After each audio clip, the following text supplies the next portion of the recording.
February 24th, 2022, the day the dream died. Russia launches its full-scale invasion of Ukraine.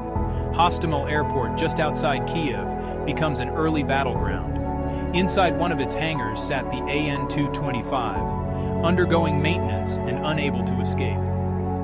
As Russian forces advanced, fierce fighting erupted on the airfield.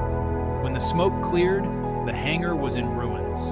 The Mriya lay destroyed, her massive fuselage torn apart, her wings shattered, her cockpit burned beyond recognition. The world mourned, and aviation lovers across the globe posted 3 simple words: Mriya is gone. But almost immediately, Antonov engineers vowed to rebuild her.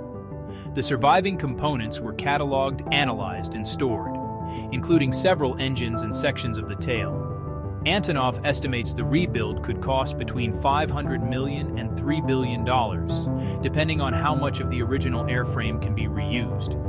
And here's where the story gets fascinating. A second unfinished AN-225 fuselage already exists, built during the Soviet era but never completed.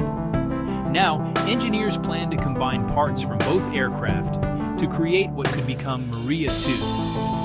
Funding remains the main challenge. Ukraine's government, private donors, and aerospace partners across Europe, even discussions with Airbus, are exploring ways to make it happen.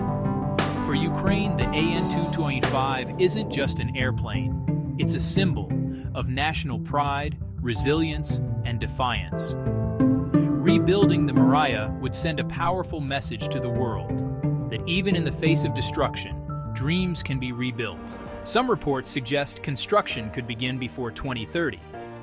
Others believe a full flight-ready version might take a decade. But for many Ukrainians, that doesn't matter. What matters is that the dream will rise again. Today, the charred remains of the AN-225 rest quietly in Hostomel. But her spirit, the spirit of innovation, courage, and hope, still flies. And whether it takes 5 years or 15, the dream will return to the skies. Because the world's largest aircraft was never just made of metal. It was made of imagination.